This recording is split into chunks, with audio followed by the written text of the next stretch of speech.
નમસ્કાર વિદ્યાર્થી મિત્રો, હવે આજે આપણે ધોરણ 10 માં સમાજ વિદ્યામાં 15મા ચેપ્ટર જે છે બરાબર એના આગળ માહિતી મેળવીશું। હવે ગયા વિડિયોમાં આપણે જે અર્થતંત્ર છે બરાબર એનામાં આપણે શું માહિતી મેળવી હતી તો કે છે કે આર્થિક વિકાસ કોને કહેવાય એ સમજ્યા હતા। પછી આર્થિક વિકાસ અને આર્થિક વૃદ્ધિ વચ્ચેનો તફાવત સમજ્યો હતો અને ત્યાર પછી આપણે શું શીખ્યા હતા વિકાસશીલ અર્થતંત્રના લક્ષણો એ જોઈ ગયા હતા બરાબર। હવે ત્યાર પછી આજે આપણે શીખવાના છીએ તો કે આર્થિક અને બિનઆર્થિક પ્રવૃત્તિઓ કોને કહેવાય। સૌપ્રથમ આપણો જે મુદ્દો છે એ શું છે કે આર્થિક પ્રવૃત્તિ અને બિનઆર્થિક પ્રવૃત્તિઓ કોને કહેવાય છે। તો પહેલા આપણે જોઈએ આર્થિક પ્રવૃત્તિ। તો આર્થિક પ્રવૃત્તિ એટલે કે એવી પ્રવૃત્તિ કે જેનામાં આપણે શું કહેવાય કે એ હેતુ આ આર્થિક પ્રવૃત્તિ કરવાનો હેતુ શું હોય તો મુખ્ય હેતુ હોય આપણને એનામાંથી ખર્ચ કરવા માટે બરાબર। ખર્ચ કરવા માટે આપણને શું મળતું હોય તો આવક થતી હોય બરાબર। ખર્ચ કરવા માટે આપણને પૈસા મળતા હોય એવી પ્રવૃત્તિને આપણે શું કહીએ છીએ આર્થિક પ્રવૃત્તિ કહીએ છીએ। જેમ કે આપણે આમાં લઈ લઈએ તો શું કહે છે કે આવક મેળવવા કે ખર્ચ કરવાના હેતુથી કરવામાં આવતી પ્રવૃત્તિને આર્થિક પ્રવૃત્તિ કહે છે। આપણને આવક મળે છે અથવા તો આપણને ખર્ચ કરવાનું છે, જે આવક મળે છે એનામાંથી આપણને જે ખર્ચ કરવાનું છે એની માટે જે આપણે પ્રવૃત્તિ કરી છે એને કઈ પ્રવૃત્તિ કહેવાય છે આર્થિક પ્રવૃત્તિ। જેમ કે આપણે ખેડૂતને લઈ લઈએ તો ખેડૂત જે છે એ ખેતી કરે છે બરાબર। તો ખેતી શેની માટે કરે છે તો એ ખેતી કરશે તો એનામાંથી અનાજ જે ઉગશે એ અનાજને વેચશે, વેચાણ કરશે તો એનામાંથી શું મળશે એને આવક થશે અથવા તો પૈસા મળશે। એ પૈસા એ શું કરી શકશે ખર્ચ કરી શકશે તો થયું ને આર્થિક પ્રવૃત્તિ આ બરાબર। એના ઉપરાંત આપણે શું કહી શકીએ કારીગર છે, શિક્ષક છે, વેપારી છે, આ બધા શેનામાં આવે છે આર્થિક પ્રવૃત્તિમાં આવે છે। યાદ રાખજો બાળકો આર્થિક પ્રવૃત્તિ કોને કહેવાય તો આવક મેળવવા અથવા તો ખર્ચ કરવાના હેતુથી કરવામાં આવતી પ્રવૃત્તિને આર્થિક પ્રવૃત્તિ કહે છે।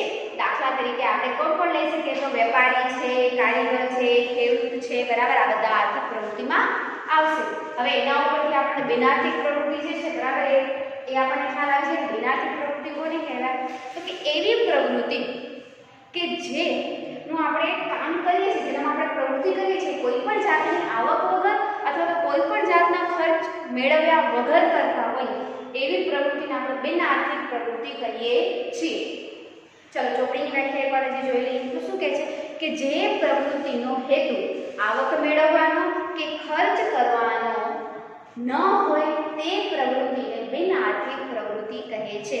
એવી પ્રવૃત્તિ કે જેનો હેતુ કોઈ પણ જાતની આવક મેળવવાનો કે ખર્ચ કરવાનો નથી બરાબર। માત્ર શું છે કે આપણે કોઈને સેવા આપતા હોઈએ એ છે। જેમ કે ઉદાહરણ તરીકે આપણે લઈએ તો માતા જે છે એના બાળકનો ઉછેર કરે છે ને તો એ તો એક કાર્ય જ થયું ને, એક પ્રવૃત્તિ જ થઈ ને। તો આટલા ટાઈમ ઉછેર કરશે તો માતાને એનામાંથી કોઈ આવક થશે નહીં થાય તો એ કેવી પ્રવૃત્તિ થઈ ગઈ બિનઆર્થિક પ્રવૃત્તિ થઈ બરાબર। ચલો બાળકો ખ્યાલ આવ્યો આર્થિક પ્રવૃત્તિ અને બિનઆર્થિક પ્રવૃત્તિ વિશે કે આર્થિક પ્રવૃત્તિ કોને કહેવાય તો એવો એ આર્થિક પ્રવૃત્તિનો હેતુ એવો હોય કે એનામાંથી આપણને શું થતું હોય તો કોઈ પણ જાતની આપણને આવક થતી હોય અથવા આપણે ખર્ચ કરવાના હેતુથી જે પણ પ્રવૃત્તિ કરીએ છીએ એને શું કહેવાય છે આર્થિક પ્રવૃત્તિ કહેવાય છે। જ્યારે બિનઆર્થિક પ્રવૃત્તિ એટલે એવી કે જેને આપણે કોઈ પણ જાતના આવક કે ખર્ચ માટે પ્રવૃત્તિ કરતા હોઈએ નહીં બરાબર। અને એના ઉદાહરણ તરીકે આપણે માતા જે છે બાળકનો ઉછેર કરે છે એ આપણે સમજ્યા। ખ્યાલ આવ્યો બિનઆર્થિક અને આર્થિક પ્રવૃત્તિ। હવે એના પછીનો મુદ્દો આવે છે આપણું કે ભારતીય અર્થકારણનું માળખું। આપણું ભારતનું જે અર્થકારણ છે એનું માળખું કેવું છે તો સામાન્ય રીતે આપણું ભારતીય અર્થકારણનું જે માળખું છે ને એ 3 વિભાગમાં વહેંચાયેલું છે। કેટલા વિભાગમાં બાળકો તો કે 3 વિભાગમાં વહેંચાયેલું છે બરાબર। પહેલો વિભાગ છે એ શું છે તો કે પ્રાથમિક ક્ષેત્ર, બીજો વિભાગ શું છે તો કે માધ્યમિક ક્ષેત્ર અને ત્રીજો વિભાગ કયો છે તો કે સેવા ક્ષેત્ર બરાબર। તો ભારતીય અર્થકારણ જે છે 3 ક્ષેત્રમાં વહેંચાયેલું છે। ખાસ યાદ રાખજો કેટલા ક્ષેત્ર 3 કયા કયા તો પ્રાથમિક, માધ્યમિક અને સેવા બરાબર। ચલો હવે શું કહે છે કે આપણે આ વ્યવસાયકારો જે છે વ્યવસાયો છે ને 3 વિભાગમાં વહેંચ્યા। હવે એ 3 વિભાગની આપણે શું કરશું માહિતી મેળવીશું એક પછી। તો સૌપ્રથમ આપણે પ્રાથમિક ક્ષેત્ર વિશે માહિતી મેળવીએ તો પ્રાથમિક ક્ષેત્રમાં વિભાગમાં શું આવે છે, કોને પ્રાથમિક ક્ષેત્ર કહેવાય છે?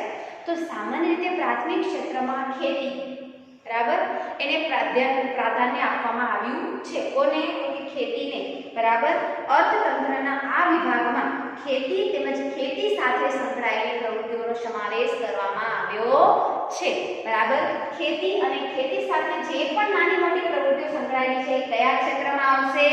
પ્રાથમિક ક્ષેત્રમાં આવશે. યાદ રાખજો ખાસ બાળકો, બરાબર. પ્રાથમિક ક્ષેત્ર કોને મહત્વ અપાય છે પ્રાથમિક ક્ષેત્રમાં?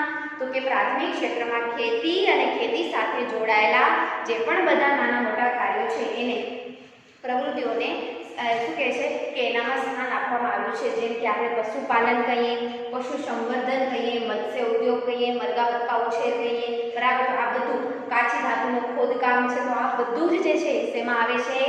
પ્રાથમિક ક્ષેત્રમાં આવે છે. ક્લિયર થયું બાળકો? પ્રાથમિક ક્ષેત્રનો ખ્યાલ આવી ગયું તમને? ચલો હવે એના પછી આપણે બીજું જોઈએ. બીજું શું છે? તો કે છે માધ્યમિક ક્ષેત્ર. માધ્યમિક ક્ષેત્ર જે છે એનામાં શું આવે છે? તો સામાન્ય રીતે માધ્યમિક ક્ષેત્ર જે છે એ ઉદ્યોગ ક્ષેત્ર તરીકે પણ ઓળખાય છે, બરાબર. માધ્યમિક ક્ષેત્ર જે છે એ આપણે ઉદ્યોગ ક્ષેત્ર પણ કહીએ છીએ. શું કામ? તો એનામાં મોટા ભાગના અને નાના ભાગના, નાના પાયાના અને મોટા પાયાના ઉદ્યોગોનો સમાવેશ શેમાં થાય છે? માધ્યમિક ક્ષેત્રમાં, બરાબર. ચલો જોઈએ આપણે ચોપડીનું. તો શું કહે છે કે આ વિભાગમાં નાના અને મોટા પાયાના ઉદ્યોગો, બાંધકામો, વીજળી, ગેસ અને પાણી પુરવઠો વગેરે પ્રવૃત્તિઓનો સમાવેશ થાય છે. આ વિભાગ ઉદ્યોગ તરીકે પણ ઓળખાય છે, જેમાં ટાંકણીથી લઈ અને મોટા યંત્રો સુધીનું ઉત્પાદન કરવામાં આવે છે. તો માધ્યમિક સેના તરીકે ઓળખાશે? ઉદ્યોગો તરીકે પણ ઓળખાશે. શું કામ?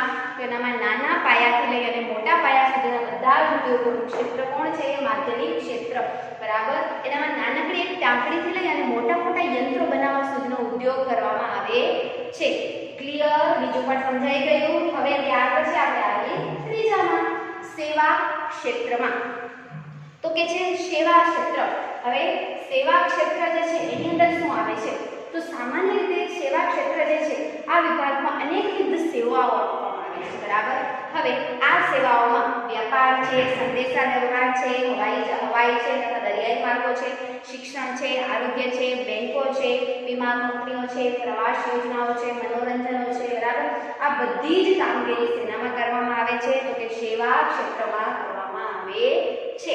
સેવા ક્ષેત્ર એટલે સામાન્ય રીતે એની અંદર શું? બધી સેવાઓ આપવામાં આવતી હોય, બરાબર. કઈ કઈ સેવાઓ? તો શિક્ષણની સેવા છે, વીમા કંપનીની સેવા છે, બેંકની સેવા છે, બરાબર. આ બધી જ સેવાઓ આપવામાં આવતી હોય સેનામાં આવશે ત્રીજામાં, સેવા ક્ષેત્રમાં. ખ્યાલ આવ્યું બાળકો? આપણે 3 ભારતીય અર્થકરણના 3 વિભાગ સમજ્યા. કયું? પહેલું વિભાગ કયું આવ્યું? પ્રાથમિક. બીજો કયો આવ્યો? માધ્યમિક. અને ત્રીજું કયું આવ્યું?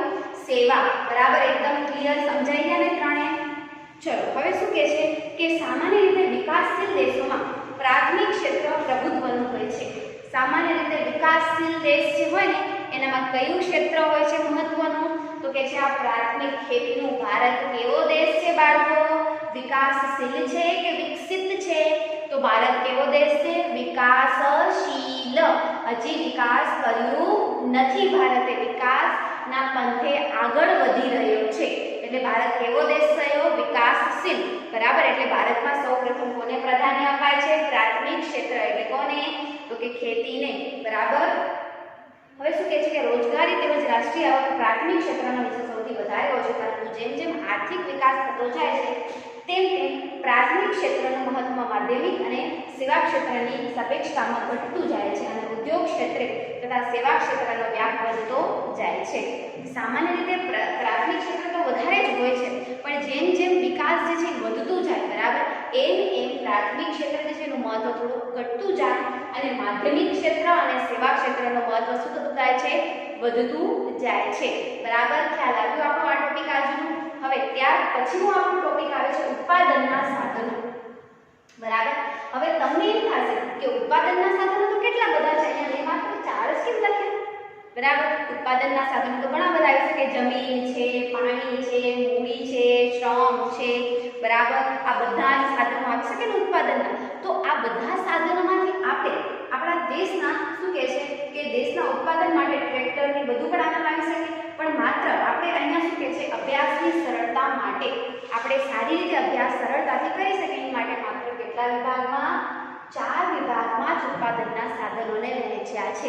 એટલે તો ઘણા બધા આવી શકે બરાબર. કોણ કોણ આવી શકે? તો આનામાં જેટલા 4 છે, 4 સિવાય ટ્રેક્ટર છે બરાબર, એના ઉપરાંત ખેડૂત જે કરે છે બરાબર એ પોતે આવી શકે, એના જે હળ છે એ પણ આવી શકે. તો આ બધાનો સમાવેશ થાય છે, પણ આપણે આજે કેટલા સમજવાના છે? એના મુખ્ય 4 જે ઉત્પાદનના સાધનો છે એ.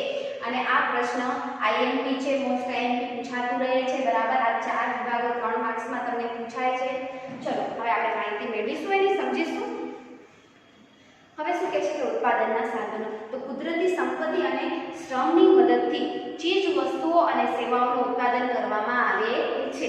કુદરતી સંપત્તિ જે છે એનાથી અને શ્રમ બરાબર મહેનતની મદદથી આપણે વધારે પડતું અલગ અલગ સાધનોનું ઉત્પાદન કરતા હોઈએ છીએ બરાબર. હવે શું કહે છે કે આ ઉત્પાદનના સાધનો કયા કયા છે? જેમ કે કોના દ્વારા ઉત્પાદન કર્યું? જેમ કે અનાજના ઉત્પાદન માટે આપણે બળદ છે, ટ્રેક્ટર છે, દાતરડું છે, મજૂરો છે, જમીન છે વગેરે આપણને સાધનોની જરૂર પડે છે બરાબર. હવે ઉત્પાદનના સાધનો જે છે બરાબર તો ઘણા જ બધા છે.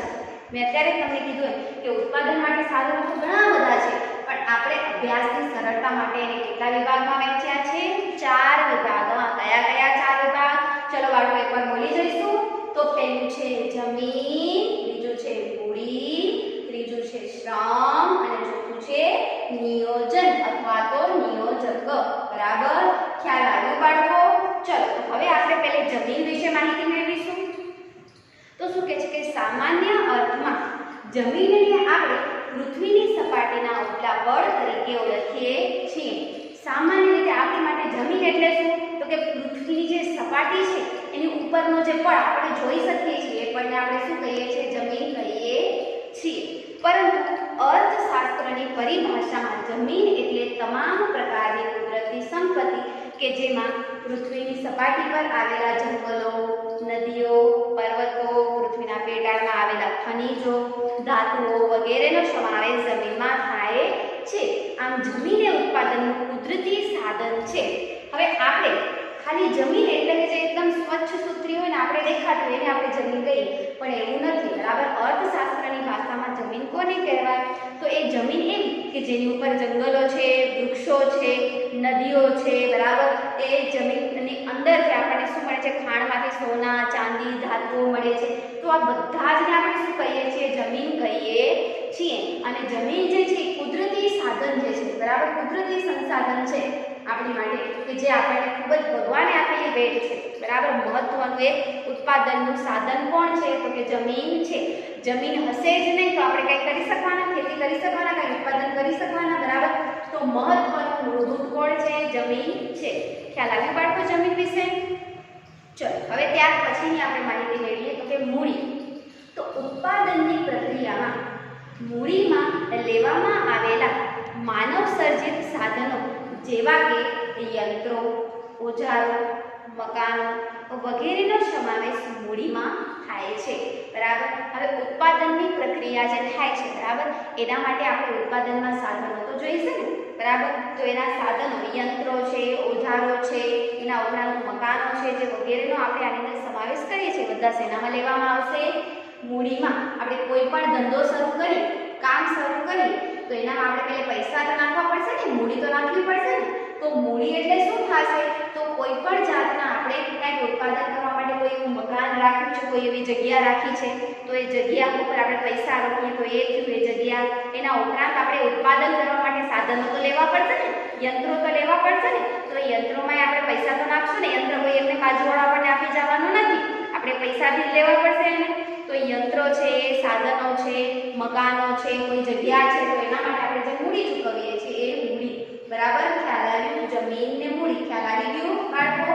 હવે ત્રીજું આવે છે. શું આવે છે? શ્રમ બરાબર. ચલો શ્રમ વિશે જોશું. તો શું કહે છે કે ભૌતિક વળતરની અપેક્ષાએ શ્રમ કરવામાં આવતા કોઈ પણ શારીરિક કે માનસિક કાર્યને શ્રમ કહે છે. ખાસ ધ્યાન રાખજો, તમે 1 માર્ક્સમાં વ્યાખ્યા પૂછાય છે કે શ્રમ કોને કહેવાય છે.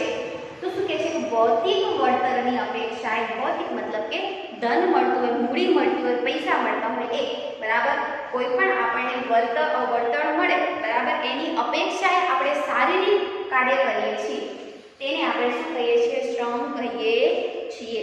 ચલો, ભૌતિક વળતરની અપેક્ષાએ કરવામાં આવતા કોઈ પણ શારીરિક અથવા તો માનસિક કાર્યને શું કહેવાય છે? શ્રમ કહેવાય છે. ત્યાર પછી શ્રમ એ ઉત્પાદનનું સજીવ સાધન છે, બરાબર. હવે જમીન આપણે જોઈએ તો જમીન સજીવ નથી, બરાબર, મૂડી એ સજીવ નથી, પણ એક આ શ્રમ જ એવું છે કે જે શું છે? સજીવ છે, બરાબર. તો શ્રમ જે છે એ ભૌતિક આ જે ઉત્પાદન સાધનો જે છે એ સાધનોનો સૌથી મહત્વનું સજીવ સાધન છે, બરાબર. ત્યાર પછી ખેત મજૂરો, કામદારો, શિક્ષકો, ડોક્ટરો, કારીગરો વગેરેના કાર્યને આપણે શ્રમ કહીએ છીએ. શ્રમ કોના કાર્યને કહેવાય? તો એક શિક્ષક જે કાર્ય કરે છે એને આપણે શ્રમ કહીએ, એક ડોક્ટર જે કાર્ય કરે છે એને આપણે શ્રમ કહીએ છીએ, બરાબર. એક ખેડૂત જે છે જે કામ કરે છે એને આપણે શ્રમ કહીએ, મજૂર જે કામ કરે છે એને આપણે શ્રમ કહીએ. તો બાળકો ખ્યાલ આવ્યું શ્રમ કોને કહેવાય અને કોના કાર્યને આપણે શ્રમ કહીએ છીએ, બરાબર. ચલો, ત્યાર પછી આપણે જોશું નિયોજન અથવા તો નિયોજક, બરાબર. તો ઉત્પાદનની પ્રક્રિયામાં જમીન, મૂડી અને શ્રમ જેવા ત્રણેય સાધનોનું કુશળતાપૂર્વક સંયોજન કરનાર વ્યક્તિને નિયોજક કહે છે. આ ત્રણેય સાધનોને યોજનાપૂર્વક ઉત્પાદનમાં જોડવાની કામગીરીની નિયોજક કહેવામાં આવે છે. હવે નિયોજક કોને કહેવાય છે એટલે એ જોઈએ તો શું કહે છે કે જમીન છે, મૂડી છે, શ્રમ છે, આ ત્રણેય સાધનોનું કુશળતાપૂર્વક સંયોજન કરનાર વ્યક્તિ, બરાબર. આ જે ત્રણેય સાધનો જે છે આપણે જમીન, મૂડી અને શ્રમ, આ ત્રણેયનો ઉપયોગ, આ ત્રણેયનું સંયોજક કરી શકે, બરાબર, આ ત્રણેયને ભેગા કરી શકે એને આપણે શું કહીએ છીએ? ત્રણેયનું સંયોજન કરે, બરાબર, ત્રણેયનું સંયોજન કરનાર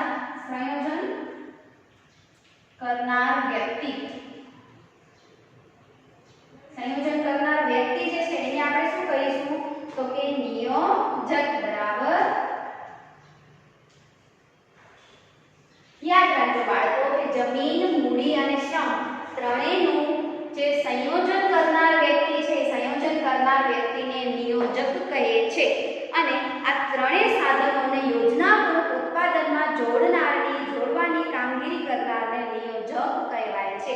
હવે નિયોજન કોને કહેવાય છે આપણે એ જોઈએ તો નિયોજન કોને કહેવાય? તો આ ત્રણેય જે છે, બરાબર, જમીન, મૂડી અને શ્રમ એ ત્રણેયને યોગ્ય રીતે કામમાં લે, બરાબર, એને આપણે કહીશું નિયોજન. નિયોજક એટલે માત્ર આ ત્રણેયને શું કરે? સંયોજન કરે, ભેગું કરે. પણ નિયોજન એટલે શું? તો કે આ જે ભેગું કરેલું છે ને આ ત્રણેયને કામ ઉપર લગાડે, બરાબર, એને આપણે કહીશું નિયોજક, બરાબર. ખ્યાલ આવી ગયું? નિયોજક અને નિયોજન ખાસ ધ્યાન રાખજો. નિયોજક એટલે ત્રણેયને ભેગું કરે એ, અને નિયોજન એટલે જે ભેગા કરેલા ત્રણેય છે એને કામ પર લગાડે, બરાબર, એ. ખ્યાલ આવી ગયું બાળકો? ચલો, તો આપણે આજે શું જોયું એકવાર સમજી જઈએ રિપીટ. તો આર્થિક અને બિનઆર્થિક પ્રવૃત્તિઓ જોઈ, ત્યાર પછી ભારતીય અર્થકારણ જે છે એના માળખાના 3 પ્રાથમિક, માધ્યમિક અને સેવા ક્ષેત્ર જોયા. પછી ઉત્પાદનના સાધનો મહત્વના 4 જે છે એના વિશે માહિતી મેળવી, બરાબર. ત્યાર પછી હવે આપણે આજે જોવાના છીએ જે ઉત્પાદનના સાધનોની ફાળવણીની જે પદ્ધતિઓ છે, બરાબર, ઉત્પાદનના સાધનોની જે ફાળવણીની પદ્ધતિ છે એનામાંથી આપણે પહેલી પદ્ધતિ જોવાના છીએ.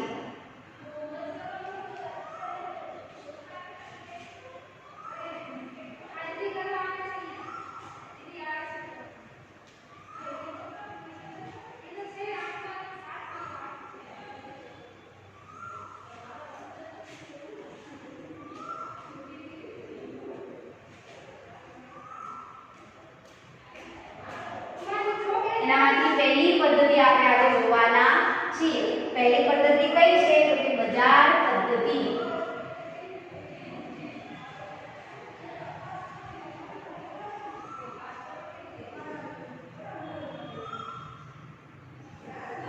કઈ પદ્ધતિ પહેલી જોવાના છીએ? બજાર પદ્ધતિ. ત્યાર પછી આપણે જોઈએ બજાર વ્યવસ્થા. બજાર વ્યવસ્થા એટલે શું? તો કે બજાર પદ્ધતિ બરાબર. ચલો તો જોઈશું, આપણે સ્ટાર્ટ કરીશું ઉત્પાદનના સાધનોની ફાળવણીની પદ્ધતિ. એનામાં સૌથી પહેલી પદ્ધતિ છે બજાર પદ્ધતિ બરાબર. હવે તો પહેલે તો ઉત્પાદનના સાધનો જે છે આપણે પહેલા જોયા કે ઘણા બધા છે. તો હવે સાધનોને આપણે કઈ પદ્ધતિથી ફાળવવાના એના માટેની સૌ પ્રથમ પદ્ધતિ બજાર પદ્ધતિ. આમ તો ત્રણ પદ્ધતિ આવે બરાબર. બજાર પદ્ધતિ, સમાજવાદી પદ્ધતિ અને ત્રીજી આવે છે મિશ્ર અર્થતંત્રની પદ્ધતિ બરાબર. શું કહે છે, બજાર પદ્ધતિ, સમાજવાદી પદ્ધતિ અને મિશ્ર અર્થતંત્રની પદ્ધતિ. ત્રણ પદ્ધતિ આવે ઉત્પાદનના સાધનોના ફાળવણીની. એમાંથી સૌપ્રથમ આપણે આજે જોવાના છીએ બજાર પદ્ધતિ. ચલો તો બજાર પદ્ધતિ વિશે માહિતી મેળવીશું.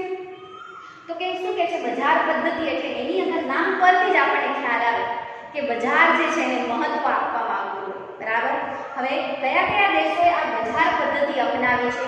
ખાસ એક માર્ક્સમાં પૂછાય છે, યાદ રાખજો બાળકો, કે અમેરિકા છે, જાપાન છે, ઇંગ્લેન્ડ છે વગેરે જેવા દેશોએ પોતાના આર્થિક વિકાસ બજાર પદ્ધતિથી કર્યો હતો. કોણે કોણે?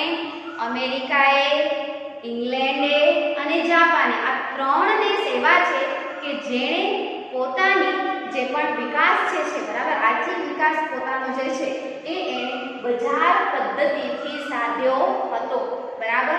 હવે શું કહે છે કે બજાર પદ્ધતિ જે છે એ મૂડીવાદી પદ્ધતિ તરીકે ઓળખવામાં આવે છે. બજાર પદ્ધતિને બીજા કયા નામે ઓળખવામાં આવે છે? તો કે મૂડીવાદી પદ્ધતિ તરીકે પણ ઓળખવામાં આવે છે. આ પદ્ધતિના ઉત્પાદનના સાધનોની ફાળવણી નફાના આધારે થાય છે. હવે આ જે પદ્ધતિ છે બજાર પદ્ધતિ, એનામાં એ લોકો સાધનોની જે ફાળવણી છે એ નફાના આધારે થશે.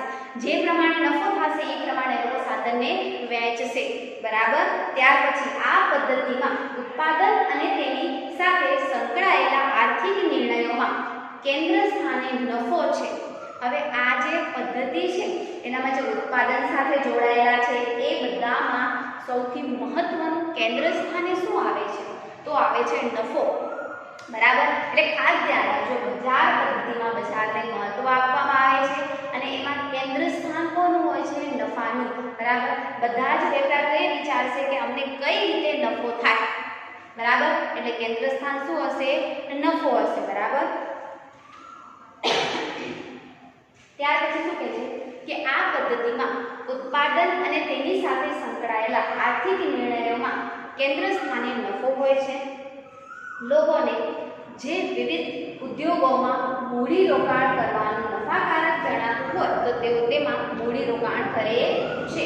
ઉદ્યોગો છે બરાબર, એનામાં કોઈ જે વ્યક્તિને એવું લાગે છે કે આ ઉદ્યોગમાં મને વધારે નફો થશે તો એમાં એ શું કરશે? પોતાની મૂડી રોકશે અને એમ થશે કે આનામાં મને ખોટ જાય છે, એના કરતાં મને આ ઉદ્યોગમાં વધારે નફો છે તો શું કરશે? એનામાં પોતાનું રોકાણ કરશે. એટલે મહત્વનું શું છે કે જેનામાં એને વધારે નફો થાય એનામાં એ શું કરશે? પોતાનું રોકાણ કરશે બરાબર. ખ્યાલ આવ્યો બાળકો? ચલો ત્યાર પછી શું કહે છે કે આ પદ્ધતિમાં બજાર તંત્ર સંપૂર્ણપણે મુક્ત હોય છે. બજાર પદ્ધતિ જે છે એનામાં બજાર તંત્ર જે છે એ સંપૂર્ણ મુક્ત છે. બજાર તંત્રને ગમે એટલા ભાવ રાખવા હોય એટલા ભાવ રાખી શકે છે, ગમે એવી રીતે વસ્તુઓ વેચી શકે છે, એને કાંઈ પણ નિર્ણય લેવો હોય તો એ નિર્ણય લઈ શકે છે.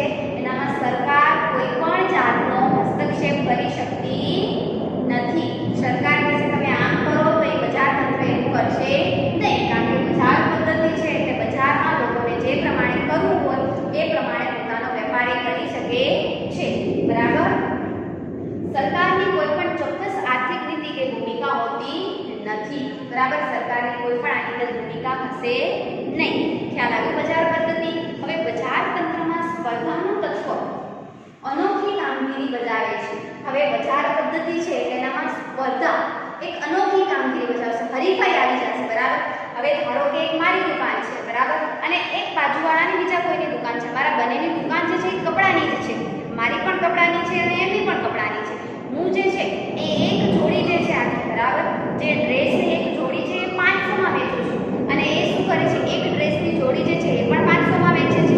પણ હવે શું થશે કે અમે બંને 500માં વેચશું, એની જગ્યાએ હું જે છે એ ક્વોલિટી વધારે સારી આપું છું, બધા મારી પાસે આવવાના છે અને એ ભાવ ઘટાડી દેશે, 500ની જગ્યાએ 400 કરી દેશે તો બધા એની પાસે જશે પણ એની ક્વોલિટી એ સારી જોઈશે બરાબર. તો શું કરશે, ઓલો વિચારશે કે બધા આની પાસે જાય છે એટલે એ પણ શું કરી દેશે, ભાવ ઘટાડી દેશે, એ પણ મારા જેટલા જ ભાવમાં વેચશે, બરાબર. એટલે શું થશે, એકબીજામાં હરીફાઈ આવવા લાગશે. હું ભાવ વધારું તો એ પણ એમ વિચારશે હું પણ ભાવ વધારું, હું કોઈ સારી વસ્તુ લઈ આવું, નવી વસ્તુ લઈ આવું એને તો બીજા વેપારીને એમ થાય કે હું પણ એની કરતાં સારી વસ્તુ લઈ આવું કે મારો વેપાર વધારે વધે, બરાબર. નવી નવી જે ફેશનો, નવી નવી જે ટ્રેન્ડ ચાલતી હોય એના પ્રમાણે મેં કંઈક નવું લઈ આવે એવું વિચારશે, બરાબર. તો શું કહે છે કે આનામાં સ્પર્ધા, હરીફાઈ જે છે એનામાં શું થાય છે, વધારો થાય છે, બરાબર. ચલો ત્યાર પછી શું કહે છે કે હરીફાઈ યુક્ત બજારમાં મહત્તમ નફો મેળવવાના કાર્યક્ષમ વધુને વધુ ઊંચો લઈ જવી પડે છે. હવે નફો મેળવવા માટે એ લોકોને કાર્યક્ષમતા જે છે, બરાબર, એ ખૂબ જ ઉપર લઈ જવી પડે છે. વધારે ને વધારે કાર્ય કરી અને વધારે ને વધારે મહત્તમ નફો મેળવવો પડે છે, બરાબર. આ પ્રક્રિયાને કારણે અનેક નવા સંશોધનો થાય છે. હવે આ પ્રક્રિયાને કારણે ઘણા બધા નવા સંશોધનો થશે, બરાબર. અત્યારે જ મેં તમને કીધું કે હું મારા વેપારને વધારે આગળ લઈ આવવા માટે એક નવી એવી સંશોધન, નવી એવી ટેકનિક વિચારી કે મારો વેપાર વધારે આગળ વધી શકે. હવે મેં વિચાર્યું અને મારો વેપાર આગળ વધ્યો તો સામેવાળા વ્યક્તિએ વિચારશે કે આ આટલી નવી ટેકનોલોજી લઈ આવેલા, આટલું સારું ઉત્પાદન કરી અને વેચે છે, તો હું આના કરતાં પણ વધારે કંઈક નવું લઈ આવું અને મારું ઉત્પાદન વધારું, બરાબર. તો શું કહે છે કે આનામાં હરીફાઈ પણ વધશે અને નવા સંશોધનો પણ વધતા જશે, બરાબર. અને આના લીધે દેશનો જે આર્થિક વિકાસ જે છે એ ખૂબ જ ઝડપથી થવા લાગશે, બરાબર. ખ્યાલ આવ્યું. હવે આપણે શું જોઈએ તો કે આ બજાર પદ્ધતિ જે છે એ સ્પર્ધા કે હરીફાઈનું તત્વ જે છે એ સમગ્ર બજાર પદ્ધતિને નિયંત્રણમાં રાખે છે અને આ પદ્ધતિ જે છે એ રાજ્યોને હસ્તક્ષેપ ન હોવાથી આ પદ્ધતિ જે છે મુક્ત અર્થતંત્ર તરીકે પણ ઓળખાય છે. હવે બજાર પદ્ધતિ જે છે એનામાં રાજ્યનો કોઈ પણ જાતનો હસ્તક્ષેપ હોતો નથી, એટલે કયા અર્થતંત્ર તરીકે પણ ઓળખાય છે તો કે મુક્ત અર્થતંત્ર તરીકે પણ બજાર પદ્ધતિ ઓળખાય છે. ખ્યાલ આવ્યું ને. ચલો હવે આપણે બજાર પદ્ધતિના લક્ષણો જોઈએ કે બજાર પદ્ધતિ કોને કહેવાય, કેવા કેવા લક્ષણો હોય તો એ બજાર પદ્ધતિ કહેવાય. તો પહેલું આવે છે ઉત્પાદનના સાધનોની માલિકી વ્યક્તિગત કે ખાનગી હોય છે. હમણાં જ મેં તમને કીધું કે બજાર પદ્ધતિમાં સરકાર કોઈ પણ હસ્તક્ષેપ કરશે નહીં, એટલે એની માલિકી કોની હશે તો કે ખાનગી અથવા તો કોઈ પણ વ્યક્તિની હશે, બરાબર. ત્યાર પછી બીજો લક્ષણ શું કહે છે તો કે છે કે બજાર પદ્ધતિમાં આર્થિક પ્રવૃત્તિના કેન્દ્રમાં નફો હશે. હવે બજાર પદ્ધતિ જે છે, બરાબર, એનામાં આર્થિક પ્રવૃત્તિ જે છે એના કેન્દ્રમાં શું હશે, નફો હશે. આર્થિક પ્રવૃત્તિ થશે પણ મુખ્ય એનું મહત્વ, એનું ધ્યેય શું હશે તો કે નફો થાય, બરાબર.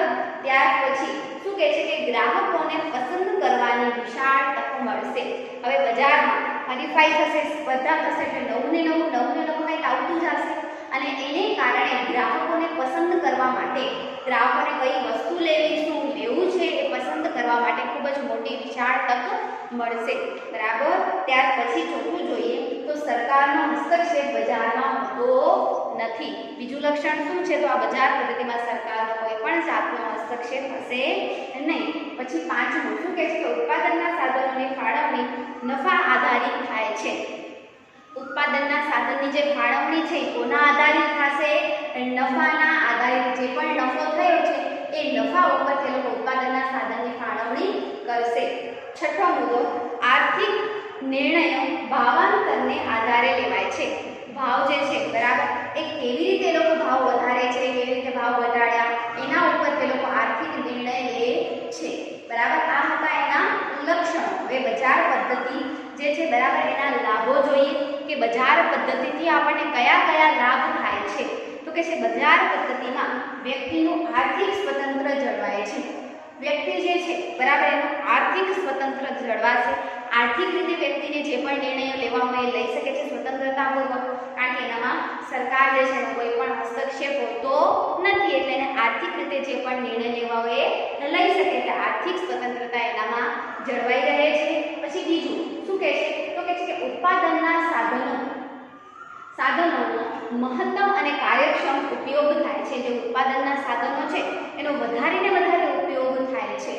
શું કામ તો હરીફાઈ છે તો એક જણો જો ઉત્પાદન કરે છે એનાથી વધારે હું સારું ઉત્પાદન કરું એટલે શું થશે, બંનેમાં હરીફાઈ થશે એટલે એનું સાધનો જે છે એ સાધનોનો ખૂબ જ વધારે ને વધારે સારી રીતે ઉપયોગ થઈ શકશે. બીજો લાભ હવે આવે છે ત્રીજું કે મહત્તમ ઉત્પાદન હાંસલ કરી શકાય છે. હવે લોકોની માંગ વધારે હશે એટલે લોકો ઉત્પાદન પણ શું કરશે, ખૂબ જ વધારે ઉત્પાદન કરશે વસ્તુનું, બરાબર. એટલે ત્રીજો લાભ થયો કે વસ્તુનું જે ઉત્પાદન છે એ મહત્તમ હશે એટલે ખૂબ જ સારું એવું હશે ઉત્પાદન પણ. ચોથું આવે છે અર્થતંત્રમાં સતત નવા સંશોધનો થતા રહે છે જેના કારણે આર્થિક વિકાસને ગતિ મળે છે.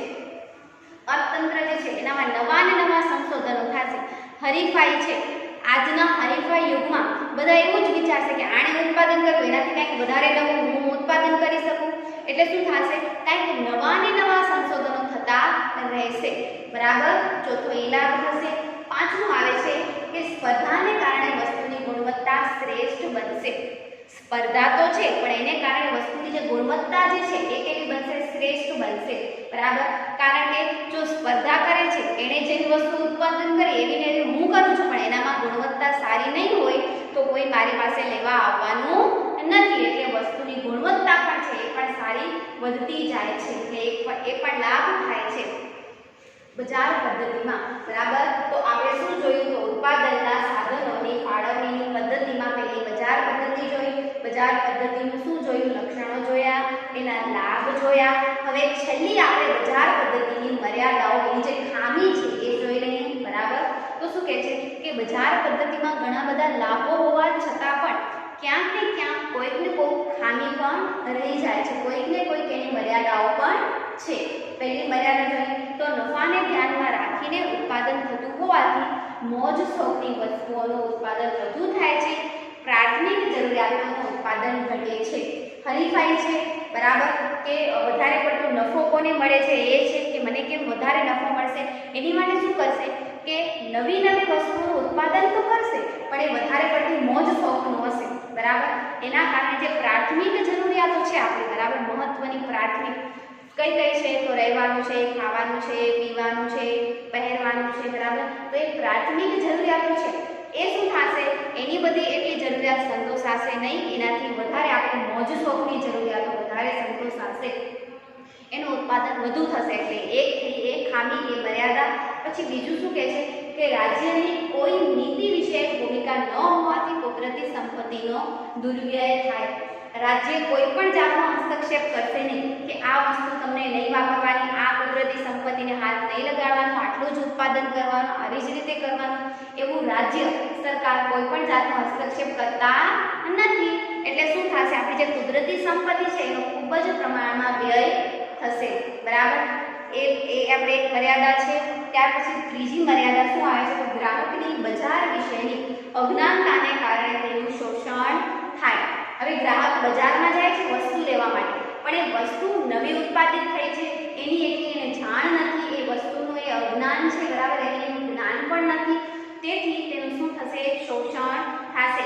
એ વસ્તુ કેટલામાં મળે છે ખરેખર અને એને કેટલી મોંઘી પડી છે એની એને ખ્યાલ આવતી નથી અને એની પાસે ડબલ પૈસા લઈ લેવામાં આવે અથવા તો એની ગુણવત્તા સારી ન હોય તો આવું બધું થતાં શું થાય છે, શોષણ પણ થાય છે. આ પણ મર્યાદા છે આની. ત્યાર પછી સંપત્તિ અને આવકનું કેન્દ્રીકરણ થવાથી આવકની અસમાનતામાં વધારો થાય છે. એક જ જગ્યાએ આવક થશે, એક જ જગ્યાએ શું થશે, એની સંપત્તિ એકઠી થશે, કેન્દ્રીકરણ થશે, એના કારણે જે આવક છે, બરાબર, એનામાં શું થશે, અસમાનતા ઊભી થશે. ત્યાર પછી પાંચમું શું કહે છે કે આર્થિક અસ્થિરતા અને મજૂરોનું શોષણ વગેરે જેવા ભયો બનતા રહે છે. આર્થિક અસમાનતા, પૈસા જે છે, મૂડી જે છે એક જ જગ્યાએ રોકાયેલી રહેશે, એના કારણે શું થશે કે આર્થિક રીતે અસમાનતા વર્તાશે અને બીજું મજૂરો છે ને વધારે કામ પર લગાડશે, પૈસા ઓછા આપશે, એની આવક ઓછી હશે અને કામ વધારે કરાવશે તો આને કારણે શું થાય છે, મજૂરોનું પણ શોષણ થાય છે, બરાબર. ખ્યાલ આવ્યું બાળકો? આજે આપણે શું જોઈ રહ્યા, આર્થિક અને પેદાર્થિક પ્રવૃત્તિ, ભારતની અર્થકારણનું જે માળખું છે, પ્રાથમિક, માધ્યમિક અને સેવા ક્ષેત્ર એ જોયું. ત્યાર પછી ઉત્પાદનના સાધનો જે છે 4, જમીન, મૂડી, શ્રમ અને નિયોજન એ જોયું અને ત્યાર પછી ઉત્પાદનના સાધનોની જે પદ્ધતિ છે એમાંની પહેલી પદ્ધતિ બજાર પદ્ધતિ વિશે આપણે સમજ્યા. એના લાભ, મર્યાદાઓ અને લક્ષણો આટલું જોયું. બાકીનું આપણે આવતા વિડીયોમાં જોઈશું, બરાબર. અસ્તુ.